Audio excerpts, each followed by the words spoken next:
बहुत पुराने वक्त की बात है।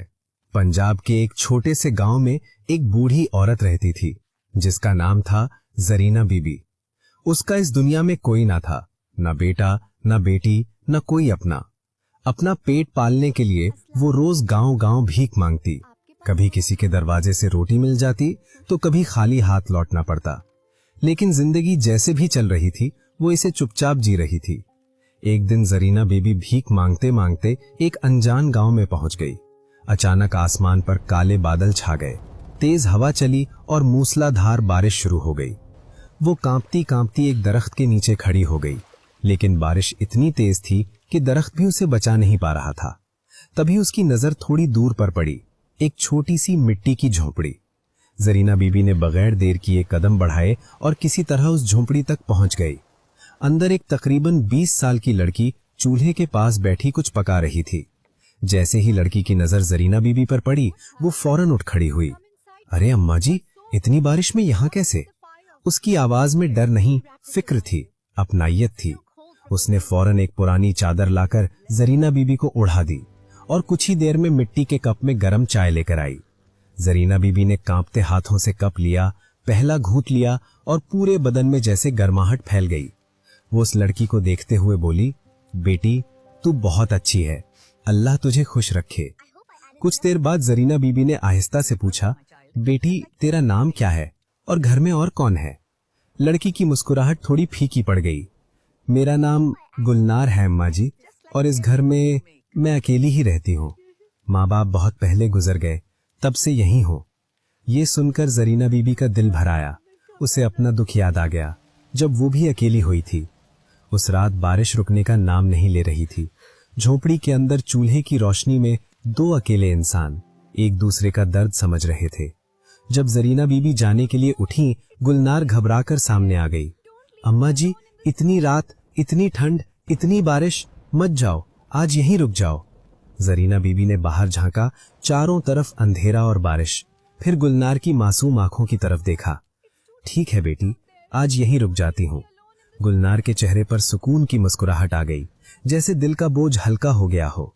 उस रात गुलनार ने गरम रोटियां सेकीं, साग पकाया और दोनों ने साथ बैठकर खाना खाया। हर लुकमे के साथ उनके दरमियान अपनायत बढ़ती जा रही थी, जैसे बरसों से बिछड़ी हुई दो रिश्ते की डोर फिर से जुड़ रही हो। उस रात गुलनार अम्मा जी से लिपट कर सो गई और जरीना बीबी उसके सर पर हाथ फेरते फेरते खुद भी गहरी नींद में खो गईं। शायद कई सालों बाद उन्हें ऐसा सुकून मिला था।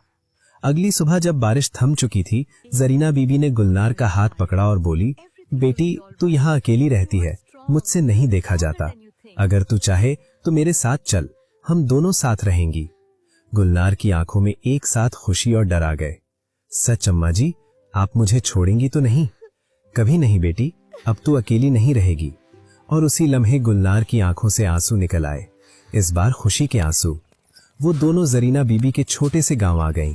गरीबी थी लेकिन अकेलापन नहीं था। जरीना बीबी रोज भीख मांगने निकलती, गुलनार घर संभालती, चूल्हा जलाती, इंतजार करती। शाम को दोनों साथ बैठकर सादा खाना खाती। इस खाने में जो सुकून था वो किसी अमीर के दस्तरख्वान पर भी नहीं मिलता। देखते ही देखते गुलनार जवान हो गई और जरीना बीबी के दिल में एक नई फिक्र घर कर गई। मैं कब तक इसके साथ रहूंगी? मेरे बाद इसका क्या होगा? काफी समझाने के बाद गुलनार मान गई और जरीना बीबी ने उसका एक अच्छा रिश्ता देखकर शादी कर दी। रुखसती के वक्त गुलनार अम्मा जी से लिपट कर रोई। अम्मा जी, मैं आपको छोड़कर नहीं जाना चाहती। जरीना बीबी ने आंसू रोकते हुए कहा, जा बेटी, खुश रह, यही मेरी दुआ है। उस दिन वो झोंपड़ी फिर से खाली हो गई और इस बार अकेलापन पहले से भी ज्यादा भारी था। शादी को 5 साल हो गए, लेकिन गुलनार की कोई खबर ना आई, न कोई आना न कोई पैगाम। जरीना बीबी हर आहट पर दरवाजे की तरफ देखती, हर राहगीर से पूछती, बेटा मेरी गुलनार ठीक तो है ना? लेकिन हर बार सिर्फ खामोशी मिलती। एक रात झोंपड़ी के कोने में बैठी आंसू बहाते हुए उन्होंने फैसला कर लिया, मैं खुद अपनी बेटी के पास जाऊंगी। जाने से पहले वो झोंपड़ी के कोने में गईं और एक चादर निकाली जो उन्होंने सालों से संभाल कर रखी थी, कभी नहीं पहनी। हमेशा कहती थी जब मेरी गुलनार आएगी तब उसे दूंगी। आज उस चादर को हाथों में लेते हुए उनकी आंखें भर आईं। अब मैं ही अपनी बेटी के पास जाती हूँ। कई दिन, कई रातें, थके पांव, सूखी रोटी, लेकिन कदमों में थकान नहीं थी, क्योंकि दिल में सिर्फ एक उम्मीद थी, अपनी बेटी से मिलने की। आखिरकार वो उस गांव में पहुंच गईं जहां उनकी गुलनार रहती थी। पूछते पूछते जब वो गुलनार के घर के सामने खड़ी हुई तो ठिठक गईं। ये कोई झोपड़ी नहीं, बल्कि एक बड़ा पक्का मकान, ऊंचा दरवाजा, बाहर नौकर चाकर।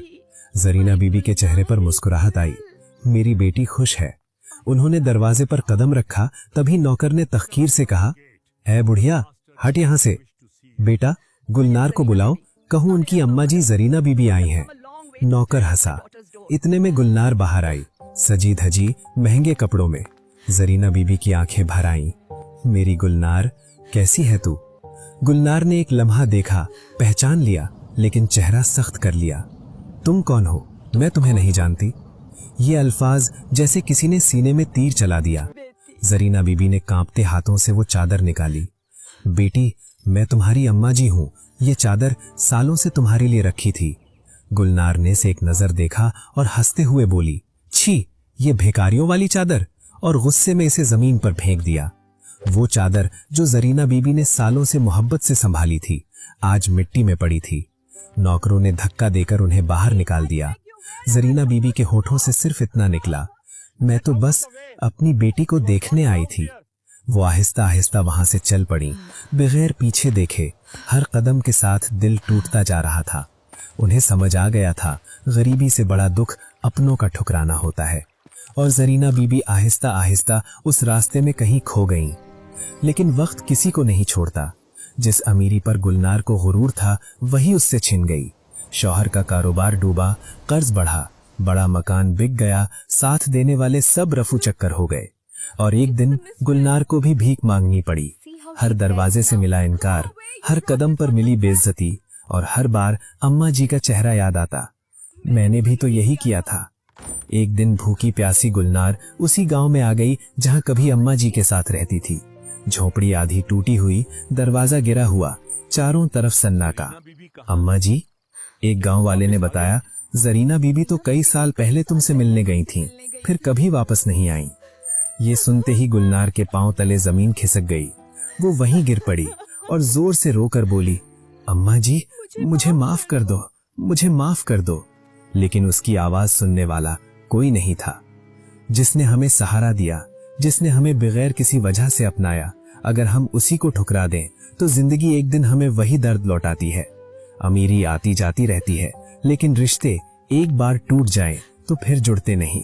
अगर तुम्हारी जिंदगी में भी कोई ऐसा है जिसने तुम्हें बगैर शर्त मोहब्बत दी हो, तो आज ही उनके पास जाओ, उन्हें गले लगाओ और कहो, आप मेरे लिए बहुत खास हैं।